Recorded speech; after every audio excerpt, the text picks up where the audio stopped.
Ici la voix. Tous les scoops sur Secret Story saison 10 avec En toute intimité par Sam Zira. Et ben voilà, il a été éliminé, pourtant il a encore ses 150 dedans. Je souris tout le temps, j'arrive Tout pas. le temps, mais c'est bien, ça fait plaisir et puis c'est communicatif. Comment tu vas, Darko? Ça va très bien. Comment tu te sens quelques heures après ta sortie seulement, hein? Je suis super soulagé finalement de sortir parce que je vois un soutien énorme. Je m'y attendais pas du tout et je suis content de mon aventure, je regrette rien du tout et voilà, j'ai trop d'amour en ce moment et c'est difficile à gérer. Alors 10 semaines de jeu, c'est pas rien, mais 10 semaines chez nous, à l'extérieur, ça passe très vite, hein. On les a pas vus passer, on est presque déjà à Noël, enfin bref, c'est la folie. Pour vous, 10 semaines, c'est long ou au contraire, vous avez le temps de les voir passer? C'est super long, parfois on est au soir et puis on se rappelle des événements du matin, on se dit que c'était il y a 3 jours. C'est vraiment, les journées sont longues, les semaines sont longues et au final, voilà. Mais on s'ennuie pas quand même au bout d'un moment. On s'ennuie beaucoup. Voilà, moi, je me demandais qu'est-ce que vous faites concrètement quand vous n'êtes pas en activité, quand vous n'êtes pas appelé par la voix, quand vous ne bouffez pas, quand vous ne dormez pas, qu'est-ce que vous faites? À vrai dire, moi je mange tout le temps. Donc je fais souvent à manger et je fais souvent du sport. Mais sinon après, je reste sur le canapé, j'essaie de m'occuper. On s'ennuie beaucoup, mais après voilà, on essaie un petit peu de trouver des petits jeux entre nous et de s'occuper comme on peut. Question à 2 euros. Alors tu vas voir, d'abord c'est des questions très faciles, hein. Et après ça se corse un petit peu. Alors la question est très bête. Elle va peut-être te paraître bête, mais moi je me la suis posée à plusieurs reprises. Voilà, comment ça se fait que vos cheveux ne poussent pas comme dans Koh-Lanta? Est-ce que vous vous coiffez entre vous? Est-ce que vous vous coupez les cheveux entre vous? Est-ce qu'il y a un coiffeur qui vient? Alors, je vais te donner un secret. Ah ouais, j'ai envie de savoir. On a notre coiffeuse attitrée qui vient tous les samedis. Mais là, tu nous coiffer. apprends quelque chose. Et C'est vrai. Ah mais oui, mais là, tu viens de lever un Et ben mystère. voilà. Devant Et chaque prime, je suis là, mais c'est pas possible. Et ben voilà. Et j'en parle à tout le monde et personne n'a de réponse. Et c'est pas tout seul, c'est tous les samedis, on a notre coiffeuse préférée qui vient et qui nous fait notre petite coupe et qui nous rafraîchit un C'est petit pour ça peu. que c'était nickel lors du prime te concernant. La demi-finale pour toi, Darko, toi, tu l'as presque vue, hein. Tu l'as entreaperçue, Voilà. mais tu n'as pas pu y accéder. J'imagine que tu es déçu. Je suis un joueur, donc je veux gagner. Je suis un petit peu déçu de ne pas avoir été en demi-finale, donc de ne pas avoir gagné. Mais maintenant, non, je suis content d'être sorti après. Tu t'étais préparé psychologiquement? Ouais, je m'étais conditionné à sortir. Pour moi, de l'intérieur, vraiment, pour moi, c'était un sas très difficile et je ne me voyais pas revenir de ce sas. Donc, je m'étais vraiment conditionné à sortir. Et si je rentrais, c'était du bonus. Et si je sors, finalement, c'est encore plus du bonus. Donc, ça me va. Vous étiez 4 en danger. Il y avait Thomas, Bastien, Mélanie et toi. Ouais. Si tu devais faire une pyramide, selon toi, qui aurait dû sortir dans l'ordre? Selon moi, ça aurait fait Thomas, Mel, Bastien et moi. Mais Thomas, il sort jamais. Même à la finale, il restera dans la baraque. Oui, c'est ça. C'est-à-dire que je voyais le plus Ah, haut. d'accord. Non. Pardon. Je voyais, voilà, en top, c'est celui qui rentrait dans la maison tout de suite. C'est-à-dire tout de suite, je vois Thomas, je vois Mag rentrer et je voyais Bastien et puis je voyais moi sortir. Je me dis, le couple est très fort et puis Catapultman, je peux rien faire. Clairement, c'est à cause de Sarah et Anaïs que tu as été évincé du jeu. Est-ce que tu as compris leur choix? Non, je pense qu'on a eu une incompréhension. C'est qu'elles m'ont reproché mes amitiés, au final. Elles m'ont reproché d'être ami avec Bastien et elles m'ont fait tourner la roue sans hésiter. Je ne l'ai pas très bien pris, mais je leur en veux pas. Surtout que toi, tu leur as toujours apporté ton soutien de mémoire. C'est ça. Ça doit décevoir d'autant plus, j'imagine. Voilà, oui. Je les ai souvent protégés, ou en tout cas, j'ai toujours voulu les protéger. Et ça m'a beaucoup blessé qu'elles n'aient pas hésité une seule seconde. Mais c'est ça, c'est-à-dire C'est qu'il n'y surtout a ça. même pas eu d'amertume. Ça a été C'est surtout Darko ça. direct, il n'y a pas eu Darko. une demi-seconde d'hésitation. Et avec de l'ironie un petit peu, allez, vas-y, toi, le plus grand joueur, va lancer. J'ai pas apprécié l'attitude et je leur ai dit, maintenant, j'ai aucune rancune, mais c'est vrai que ça m'a blessé ce qu'elles ont fait. Tu parlais de Bastien et ça tombe très bien, Darko. Je vais te faire réagir à un tweet téléspectateur. C'est un tweet de INSEE qui te dit « Après cette élimination, regrettes-tu de t'être allié avec Bastien ?» Pas du tout. Pas du tout, parce que j'agissais vraiment. Finalement, le côté stratégique, je l'avais un petit peu oublié à ce moment-là. J'aurais pu être stratégique et être du côté des anciens, être du côté de tout le monde et de la facilité. Mais non, j'ai préféré écouter mon cœur et mon cœur, il me disait que j'étais ami avec Bastien Bah oui, mais et que je ne pouvais pas le laisser seul. pourquoi cette alliance et pourquoi Bastien? Est-ce que tu te doutais que Bastien était pas du tout aimé par les téléspectateurs à Je l'extérieur? ne m'en doutais, mais à 0%. C'est vrai, mais on n'a pas du conscience tout. de ça dans la maison? Non, pas du tout, parce qu'on voit les choses différemment, on vit plus longtemps ensemble, donc on voit moins les trahisons, c'est moins évident. Et en l'occurrence, Bastien, voilà, moi, j'aime pas toutes les histoires de clans, les groupes. J'ai vu une personne isolée et qui en plus était mon ami. J'ai pas voulu lui tourner le dos, j'ai voulu le comprendre. J'ai essayé de le comprendre et puis au final, c'est la personne avec qui je passais le meilleur de mon temps, quoi. Mais elle consistait en quoi, clairement, cette alliance? C'était à pas vous nominer mutuellement, c'est ça? Avec Bastien? Ouais. Ah non, on n'avait même pas d'alliance, on était juste amis en fait. Et on nous reprochait d'être amis. On nous reprochait voilà, de passer du temps ensemble. Et on pensait qu'on faisait voilà, plusieurs stratégies. C'est vrai qu'on a voulu faire une stratégie pour emmener Julien dans le SAS. Mais maintenant, non, c'était juste une question d'affinité. Et j'avais plus d'affinité avec Bastien qu'avec tous les autres habitants à ce moment-là. T'as pas l'impression quand même d'avoir signé ton arrêt de mort? Peut-être, mais si je n'ai pas honte de mes amitiés. Et j'ai suivi mon cœur. Donc si ça m'a fait sortir, tant pis, mais je regrette absolument rien. Si tu avais pu connaître à l'avance cette finalité, est-ce que tu aurais fait les choses différemment? En fait, j'ai été très irrité ces dernières semaines parce que j'avais beaucoup de gens contre moi et ça m'arrive pas souvent dans la vie d'avoir beaucoup de gens contre moi et du coup j'étais plus irritable, je partais plus au quart de tour cette dernière semaine et ça je l'ai un peu regretté et parce qu'en fait je me disais que je savais pas pourquoi je passais et puis je me dis j'ai des pancartes loser et tout, ça me faisait vraiment peur et du coup j'étais très très irritable et je pense que si j'avais su que j'étais finalement assez apprécié dehors, j'aurais peut-être moins eu peur de mon image. Parce que j'avais très peur de ça à l'intérieur. Question téléspectateur, encore une fois, c'est un tweet de Marine C17 qui te dit « Peut-il nous expliquer sa relation avec Mélanie ?» Entre parenthèses, il ne semble pas s'aimer, mais danse parfois collé serré par exemple.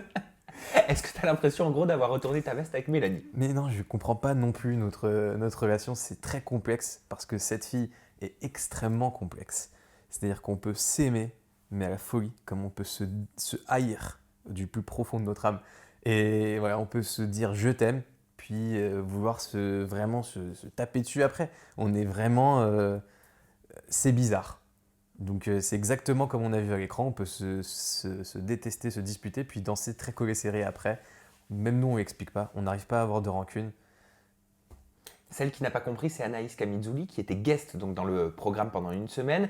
Et elle n'a pas compris pourquoi tu disais que Julien méritait plus le SAS que Mélanie. J'ai pas apprécié les agissements de Julien ces derniers jours. Quels agissements? C'est-à-dire que je l'ai trouvé très... il a toujours, dans ce jeu, il a toujours suivi la majorité, il a toujours suivi la facilité. Il a quasiment jamais osé dire les choses. Il a osé les dire en mission, mais c'était des missions. Mais lorsqu'il s'agissait des vraies relations humaines, lorsqu'il s'agissait de dire qu'il n'aimait pas une personne, si ça pouvait mettre cette personne à dos, il n'allait jamais le faire. Ah mais alors justement, Anaïs, elle te reproche le contraire. Hein. Elle dit justement que Julien est plus dans l'affiliation, dans le côté amitié, au contraire qu'il a cette valeur de l'amitié que toi tu n'as pas, parce qu'elle t'a dit, tu dis que tu joues avec ton cœur, mais est-ce que tu joues avec tes couilles? En gros, elle se demande si tu n'es pas lâche, quoi.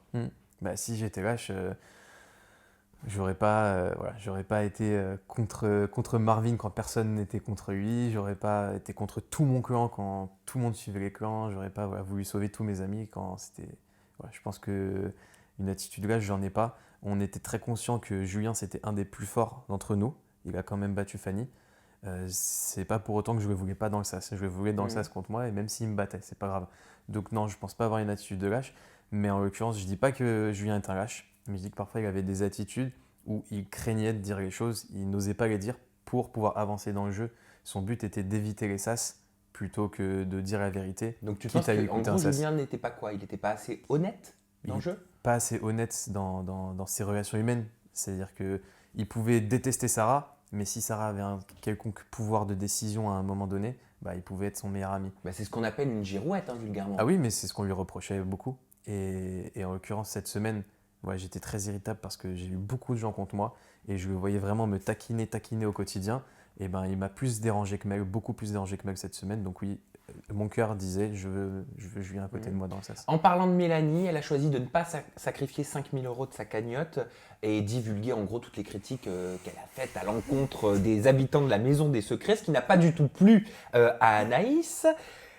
Elle lui a quand même dit, je vais rentrer mon point dans ton Tu vas voir, calculatrice est fatiguée que tu es P. Voilà, hein, on va pas dire toutes ces injures. Est-ce qu'elle avait raison, clairement, Anaïs? Bon, je sais que tu es un petit peu en froid avec elle, mais je pense que tu sauras reconnaître ou non les choses. Voilà.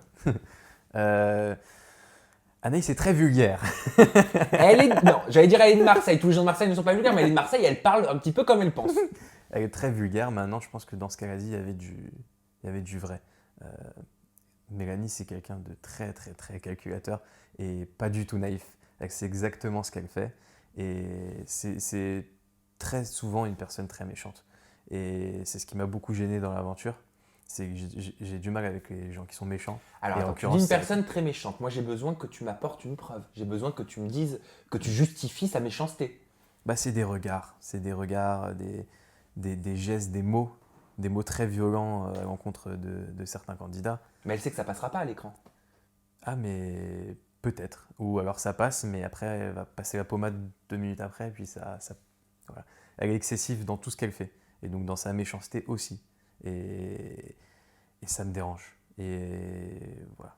Mais est-ce qu'elle est véritablement comme ça, Mélanie? Alors ça, la question, vous y avez tous droit, hein, les sortants. Parce que il n'y en a pas un parmi vous qui ne m'a pas dit que Mélanie n'était pas comédienne. Voilà. C'est moche à dire, comme me l'a dit Fanny. Elle m'a dit c'est très moche à dire pour une candidate de Secret Story de mettre le mot comédienne parce que vous êtes là pour montrer votre personnalité et non pas un jeu. Voilà. Mais moi, j'ai envie d'avoir ton point de vue. Est-ce que toi aussi, tu penses que Mélanie est une comédienne? Je ne connais toujours pas la vraie Mélanie, sincèrement. C'est-à-dire que depuis le début de l'aventure, j'étais avec elle à l'hôtel de secret, je suis rentré avec elle. J'ai l'impression qu'elle surjoue tout ce qu'elle fait. Que dès qu'on rentre dans une pièce, elle attend que la caméra se tourne pour me parler. C'est très très Mais elle gênant. Elle le fait devant vous, ça? C'est-à-dire que si la caméra n'est pas retournée, elle ne vous parle pas?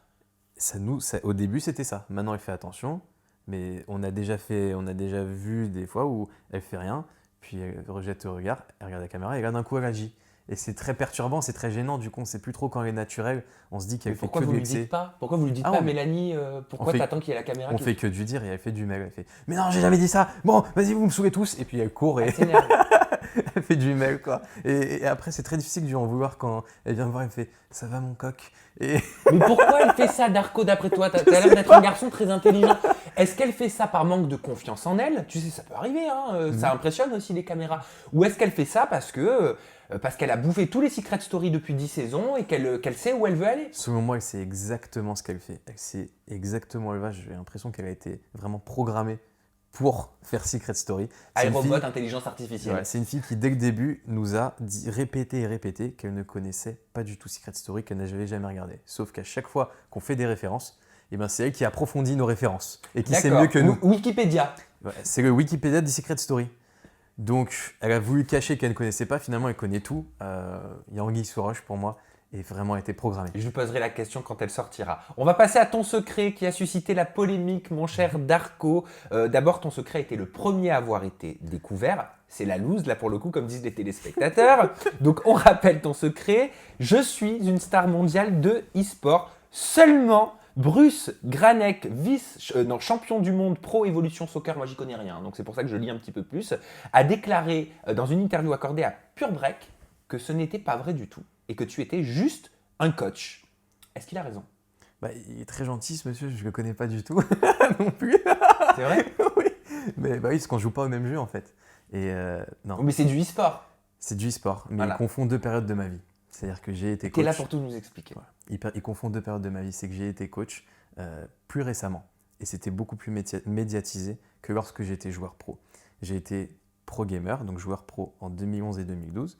Et j'ai participé au plus grand tournoi européen. Donc tu as joué? Évidemment, au plus grand tournoi européen du jeu World of Warcraft. Ah, pas LoL, League of Legends. Non, League of Legends, c'est là où j'étais coach. D'accord. Et c'est un jeu beaucoup plus médiatisé maintenant. C'est-à-dire que j'ai coaché des joueurs pros. Donc tu étais coach de joueurs professionnels sur League of Legends. Ouais, mais ça n'a rien à voir avec mon secret. Et tu as joué en pro sur World of Warcraft. Voilà, et j'ai été. D'accord. Et j'ai été notamment coach grâce à mes talents de joueur d'avant. Mais ça n'a rien à voir avec mon secret. Mon secret, ça date d'avant. Et en l'occurrence, il y a tout un process pour rentrer dans Secret Story. C'est-à-dire qu'on doit apporter plein de preuves de notre secret, sinon on ne rentre pas. Et du coup, j'ai dû apporter la preuve. Et il y a eu le directeur e-sport de Blizzard, donc c'est l'entreprise du jeu World of Warcraft, qui a envoyé un mail en disant Darko faisait partie des meilleurs joueurs européens de. D'accord, parce que la polémique, elle est allée très loin. Certaines personnes sont allées même plus loin en disant que tu étais simplement coach de vie, c'est-à-dire que tu t'occupais des joueurs en gros en les réveillant le matin et en leur préparant leur petit déjeuner. Oui, bon, ça c'est très grave. C'est très très grave. Non, j'étais coach d'une équipe de jeux vidéo, mais ça n'a rien à voir. Parce que pour moi, ça s'appelle nounou. Hein.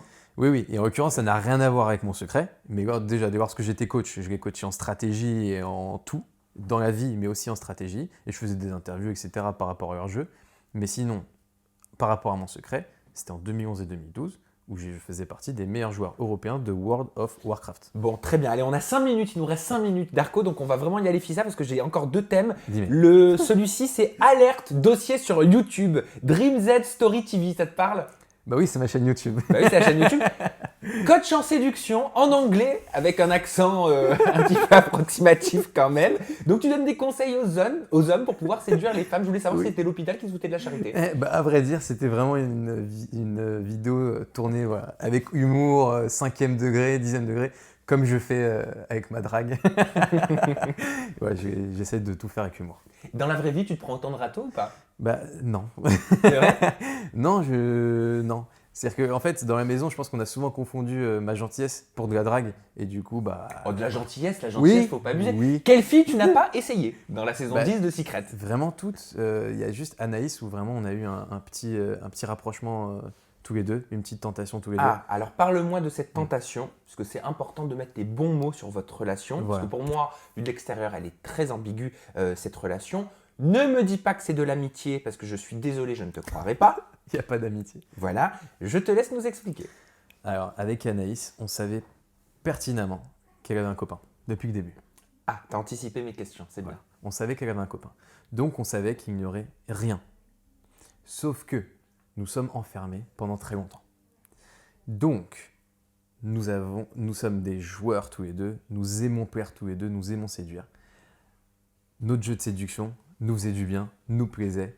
On se regardait, on se parlait, ça nous faisait du bien, sans pour autant aller au bout. Alors, je suis d'accord avec toi, mais là où je suis moins d'accord, c'est que vous êtes quand même au courant que votre famille, vos amis, dont le petit copain Benjamin d'Anaïs, regardaient les quotidiennes, et de voir sa copine quand même si proche de toi, personnellement, moi, je n'aurais pas accepté. Moi, je largue. Peut-être, voilà. Je sais que c'était très difficile pour son copain. Maintenant, moi, je lui ai dit que je ne voulais jamais lui manquer de respect par rapport à sa vie extérieure. Ça compte énormément pour moi. Je ne veux pas gâcher sa vie extérieure et je lui ai dit que les vrais sentiments sont dehors. Donc, je n'aurais jamais rien fait d'irrespectueux par rapport à son copain. Qu'est-ce que tu appelles irrespectueux? C'est-à-dire, est-ce qu'il y a eu des caresses? Non. Voilà, est-ce qu'il y a eu des caresses? Non. Est-ce qu'il y a eu des baisers? Non. C'est tenter de l'embrasser, tenter de lui faire des choses comme ça. Jamais. Et je n'aurais jamais osé. Même si ça aurait marché ou pas, je n'aurais jamais osé en tout cas. Je pense que tu n'as pas vu donc le message de son copain Benjamin qui s'est exprimé dans les médias. Il a dit au mois de septembre déjà « Je suis en froid avec la production. Il m'empêche de parler à Anaïs et d'avoir des nouvelles. Anaïs a signé des papiers et des choses qui ne sont pas respectées. Moi je suis là, chez moi, à voir tous les soirs à 18h30 sur ma télé ma copine en train de se faire cuisiner et de tourner autour de garçons. Avant de partir, ce n'est pas du tout ce qu'elle m'avait dit. Donc je suis vraiment inquiet et j'ai peur de la perdre. Si Benjamin était en face de toi, qu'est-ce que tu lui dirais? Benjamin, tu peux entrer? Non, je plaisante, il n'est pas là. J'ai eu au téléphone tout à l'heure. Oh zut, j'ai raté ma blague. Bon, c'est pas grave, j'ai essayé. Bah alors, qu'est-ce que tu lui as dit? J'ai eu au téléphone tout à l'heure. Il y a quelques minutes, je l'ai appelé, c'est mon initiative. J'ai voulu rassurer. Parce que Anaïs, j'ai beaucoup de tendresse pour elle, elle compte pour moi. Et j'ai eu aussi de la peine pour son copain extérieur qui ne sait pas tout ce qui se passe à l'intérieur et qui voit juste des images, juste une bribe de journée. Donc je lui ai rassuré, je lui ai dit que honnêtement, ça n'allait jamais aller plus loin avec Anaïs et que c'était très clair depuis le début. Il t'en a voulu ou pas? Non, pas du tout. Et on s'est très bien entendu et il m'a dit t'inquiète pas, c'est juste un peu dur pour lui par rapport au regard extérieur. Voilà. Ok. Est-ce que je comprends totalement. Bon, c'était la loose aussi avec Coralie Porovecchio. Oui, ça, voilà, oui. Là, pour le coup, on peut dire que. Mais c'était une mission. Elle t'a dit que t'étais mignon. Non, attends, c'était une mission, mais à Christophe Beaugrand, t'as dit que c'était totalement ton style. Hein, donc me la fais pas. Oui, d'accord. Et je regarde tout. Bon, je peux pas te piéger, ça va. Donc, Coralie. Bah, elle me plaisait. Maintenant, c'était une mission. Je pense que si c'était pas une mission, je ne l'aurais pas approché de cette manière. Voilà. D'accord. Mais je me suis quand même pris un râteau. D'accord. Mais si elle avait accepté, si elle t'avait dit oui, t'aurais essayé quand même? Pourquoi pas? T'avais regardé sa saison? Oui, je l'avais trouvé très très dur. Donc j'avais un petit peu peur, moi. Athénaïs, tu savais qu'elle avait craqué littéralement sur toi. Moi, elle m'a dit qu'elle s'était toujours pas remise de sa sexy shower. Moi non plus. T'avais tenté aussi quelque chose avec Athénaïs. Bon, après, la Non, elle est non, non, partie. non. J'ai tenté juste avec Anaïs un petit peu, honnêtement. Ah, mais Athénaïs, non? Non, Athénaïs, on a juste appris à se connaître au moment où elle partait. Donc c'est un peu dommage. Ah oui, c'est maintenant, ballot. c'est vrai que j'entends beaucoup que je lui plais. Bah, je le prends vraiment comme un compliment. Et puis j'apprendrai à Bon, bah, connaître voilà. dehors et commencer une amitié au moins. Bon, ben, Darko ne se prend pas que des râteaux. Rapidement, tes projets à la télé. Non, mais ça va être, ça y est, hein, c'est estampillé, c'est sur ton front, hein, c'est un tampon là. Rapidement, tes projets à la télévision, t'as envie de continuer la télé-réalité ou pas? Pour l'instant, j'y ai pas vraiment pensé, honnêtement. Je suis pas fermé. Maintenant, je vais attendre de voir les propositions. Là, voir j'ai une si- baguette magique, je te la Ouais. donne, je te dis choisis l'émission et tu l'intègres. C'est laquelle? Koh-Lanta. Koh-Lanta. Ah ouais, direct. C'est très bien. Qui tu vois gagner Secret Story 10 et après, je te promets, je te laisse tranquille. Thomas. Thomas? Ouais. Ah, moi aussi. J'espère en tout cas. Pourquoi tu dis Thomas? Parce que ça différencie, ça fait un petit peu Thomas. American. Ouais, Thomas. super, très bon accent anglais, c'est vrai. On passe aux réseaux sociaux parce qu'il y a beaucoup de fake et c'est bien de donner les bons réseaux sociaux et de les communiquer aux personnes qui nous regardent. Je m'en rappelle Ton Twitter, mon cher Darko, c'est DreamZ Story. Ton Snap, c'est la même chose, DreamZ Story également. Et enfin, Instagram, c'est le plus long, DreamZ Secret Story 10. Un petit message à ta communauté et on se laisse. Bah, je vous aime tous et merci de tout le soutien que vous m'apportez. Bon, et ben merci Darko pour notre entretien. Et merci à la maison de nous avoir suivis. À la semaine prochaine. Merci à toi.